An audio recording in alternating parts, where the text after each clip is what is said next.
This is our fourth lesson in the geometry unit, and this is about angle relationships. So we're starting to move away from the protractor. You can have a calculator instead because we want to be able to, we've had a lot of practice measuring with the protractor. Now we want to start to incorporate some angle theories that help us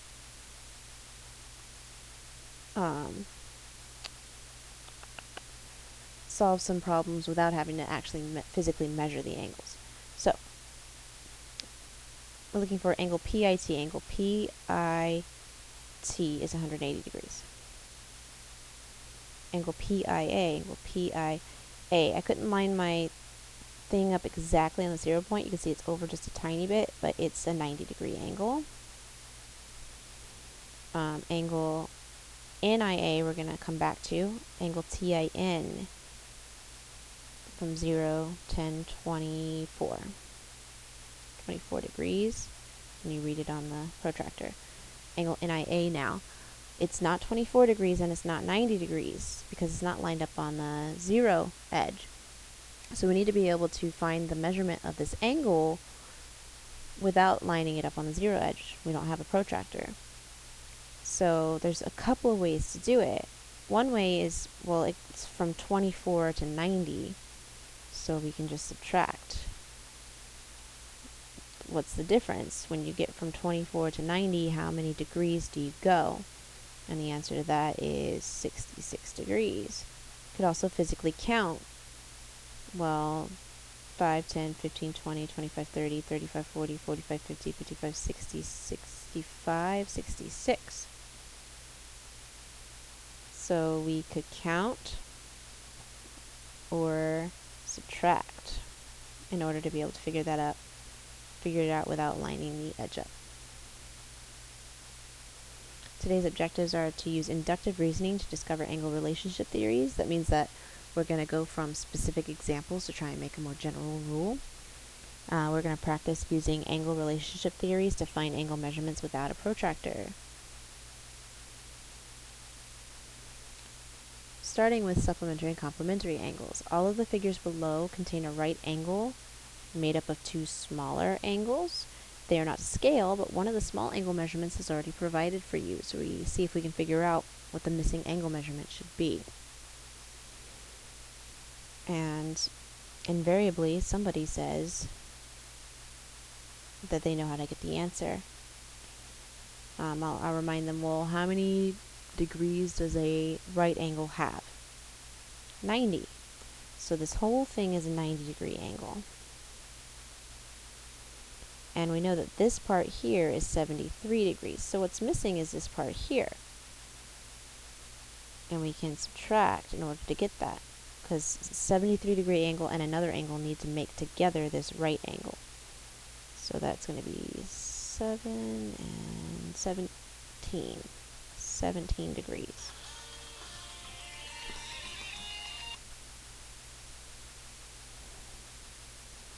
And we have another one here. 90-degree right angle. 42 degrees are shown. What's the missing part here? 90 degrees minus the 42 that we know about gives us 48 degrees left over.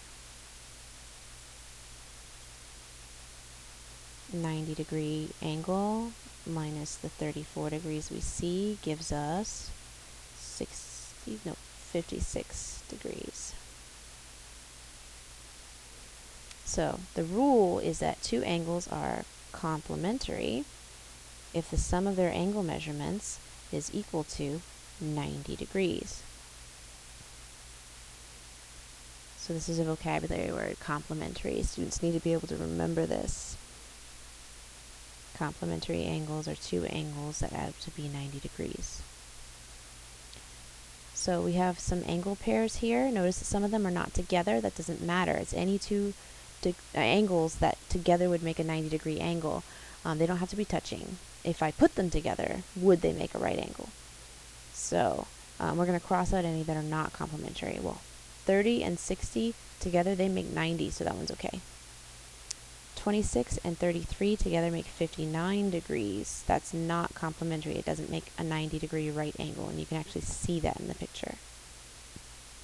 35 degrees and 65 degrees, it would actually make 100 degrees. So that one won't work, even though it looks a lot closer than this one does. And then 50 degrees and 40 degrees makes 90 degrees, so that's okay.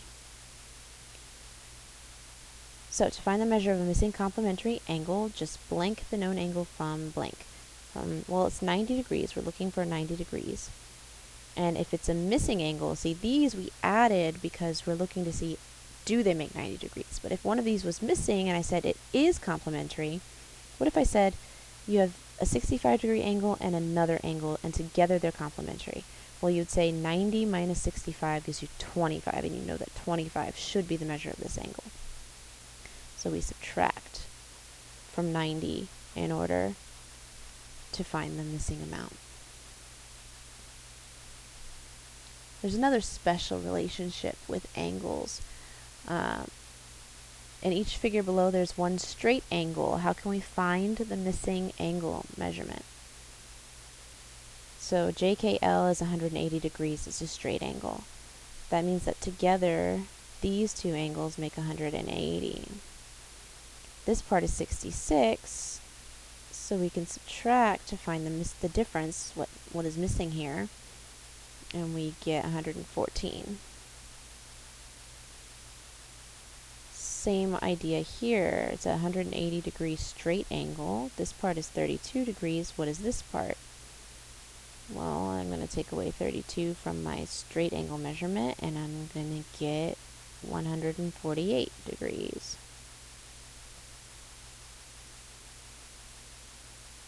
Two angles are supplementary if the sum of their angle measurements is equal to 180 degrees. And this is another vocabulary word, very important to remember. Complementary and supplementary. And these can be confusing. They can get mixed up.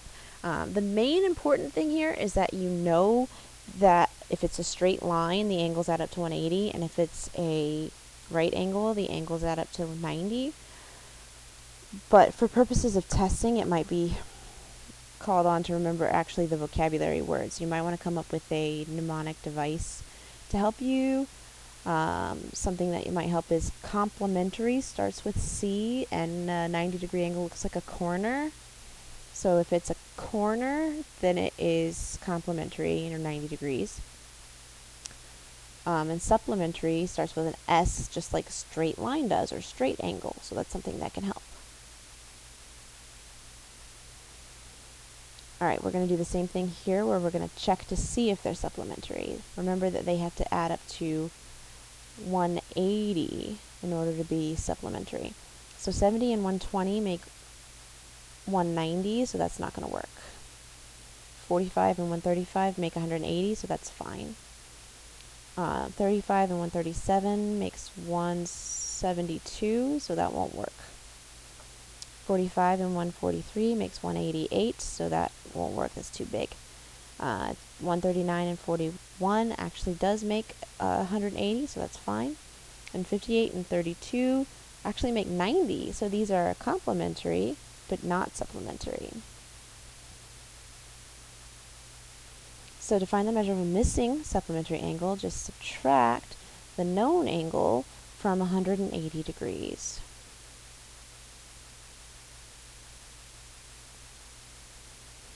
Alright, we're moving on to a vertical angle, and this can be a little more difficult, and I really want students to understand why it works. So this is where our inductive reasoning can come in really handy, where we use a specific instance to form a rule. So I'm going to actually kind of cover up part of this figure to help us solve this. So we need to find all of the missing angles here. Angle 2, angle 1, angle 4. And all we have here is a 25-degree angle. But each of the figures is composed of two straight intersecting lines. It says to use a relationship between supplementary angles to find all the missing angle measurements. So that means that there's straight angles here. Supplementary relationships are straight angles. So I got rid of the top part to kind of really show that this is a straight angle. It's upside down, but you can see that it's a straight angle with 25 degrees here, and then we're missing this part. So if I do 180, and I take away the 25 that we can see here, then I'm going to get 155 degrees for this missing angle.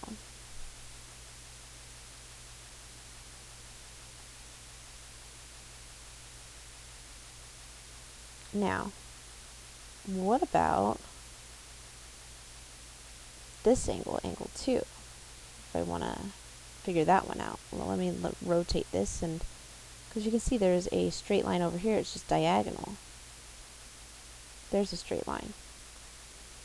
This is a straight line. It's diagonal. It doesn't mean it's not straight. Doesn't mean it, yeah. So we have this angle coming off, which is 25 degrees. And together with this angle, that should make 180. Well, I already did the math for that, so this must be 155 degrees. And it's funny, students will still do the math a lot of the time, but you don't need to do the math at this point, because I already know that 155 and 25 makes 180. So if I look at this straight angle right here, I can see that this and this together make that straight angle, so this has to be 25.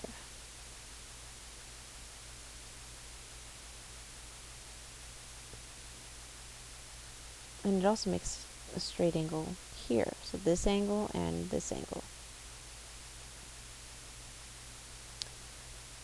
Similar idea here, we have a 123 degree angle here, which when put together with this angle makes a straight line. 123 and 57 would make 180 degrees. This and this makes a straight angle, 180.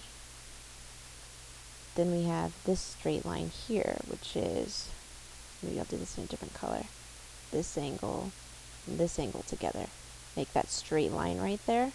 So 123 and 57. And then we have this straight line here, which is made up of this angle and this angle. So if this angle is 57, then this angle must be 123, because 123 plus 57 makes 180. So what we start to notice is that these are across from each other, these are across from each other, they're equal. Across from each other equal, across from each other equal.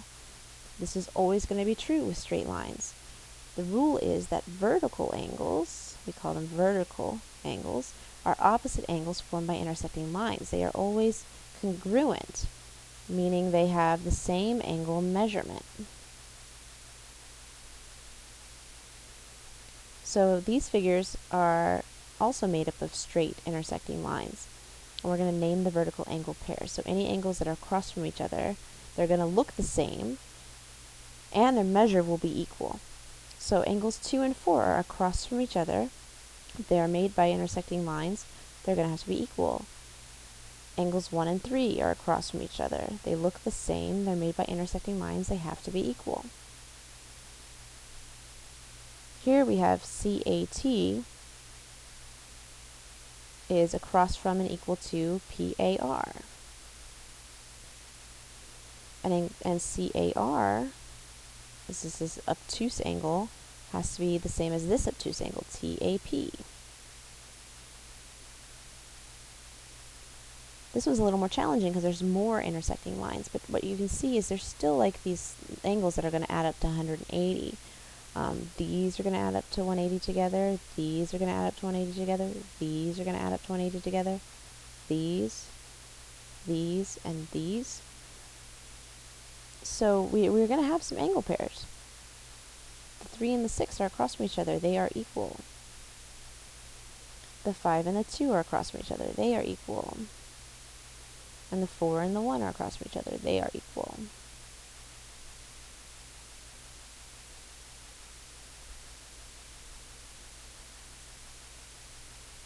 And then we have this example. Name 3 pairs of vertical angles. 1 and 4. 2 and 5.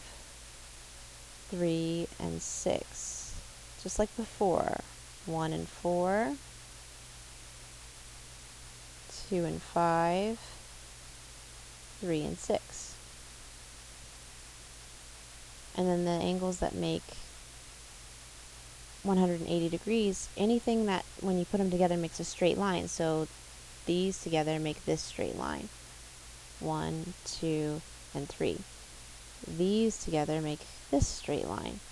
4, 5, and 6. So the same straight line as before. But we also have this straight line, which is these angles. 1, 2, and 6. There's lots of ways to do this, but it only asks for one, so I'm going to stop with the examples I have so far. Now, if angle 2 was 95 degrees, so this angle here, if this was 95 degrees, and angle 6 was 35 degrees, could we find the rest of the angles? Well, it's actually really easy. They give you angle 1 first. Angle 1 is not necessarily the easiest one. Like, I know that these make 180 degrees together, so I could do it that way, but I'm going to go ahead and start with my vertical angles first, because those I know are equal, and equal is easy. I don't have to do any math, any addition or subtraction, that is. So 3 and 6 are angle pairs, so they have to be equal. So 3 must also be 35 degrees. And 5 and 2 have to be equal, so that must also be 95. And these are going to be equal, but now I just need to find out what they actually equal. So let's see, 35 and 95 is going to make 130, and to get to 180, I would need 50 more, so that's got to be 50 degrees. And angle 4 would also have to be 50 degrees. And to go all the way around would make a full rotation, so if I add all of them up, it should make 360 degrees.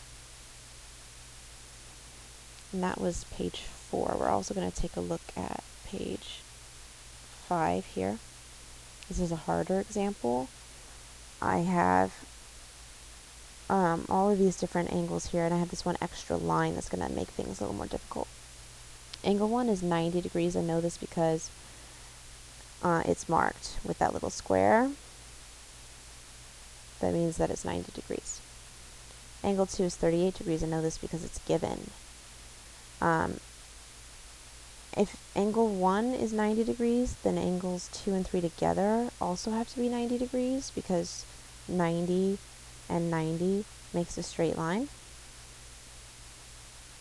So all of this together is 180, so 90 and 90. So then these must be complementary. If this is 38, then this has to be 52. I know that 32 is 52 degrees because it is complementary to angle 2. I know that angle 4, I'm going to come back to that one. I know that angle, nope, I'm not. Angle 4, I know that angle 4, well, I know that it would make a straight angle with angle 3.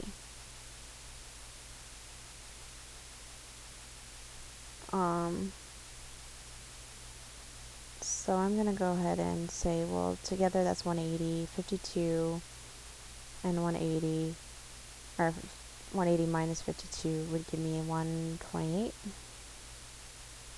So angle 4 is 128 because it is supplementary to angle 3. I also know that angle 5 is vertical to angle 3, so it's got to be 52 degrees because it is vertical to angle 3.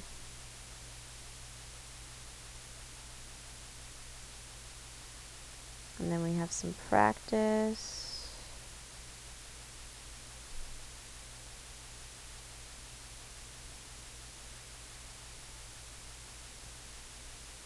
Just fill in any missing angle measurements. I'll just do a couple examples. This one is a right angle, 53 and 27. Oops, no, that is so not correct. 37. 180, because this is a straight angle. So 180 minus 94 is 86. And vertical angles, 74 degrees is across from 74 degrees, 106 degrees is across from 106 degrees. And a more challenging one, this is 90, this is 68. This has to be 68 because they are vertical angles.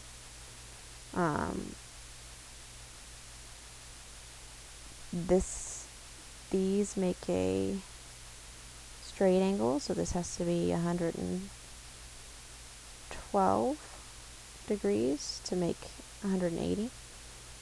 And there's a couple ways to do this. This is a vertical angle to this, so together these have to be 112. Or this, and this have to be 180. Or this and this have to be 90.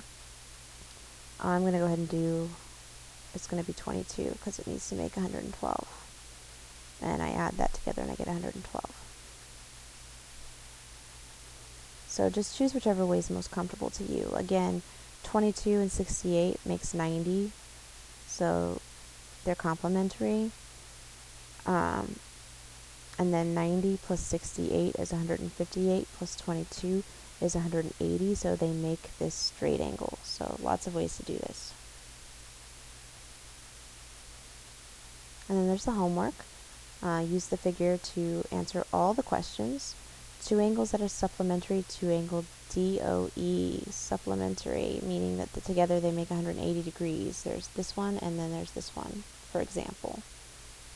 So just fill these out. The most challenging ones are probably given AOB, if this is 90 degrees and BOC is 36 degrees, find the missing angles. But then there's another question where AOB has a different measurement, so there's a little bit of a challenge there. And that is our angle relationships lesson.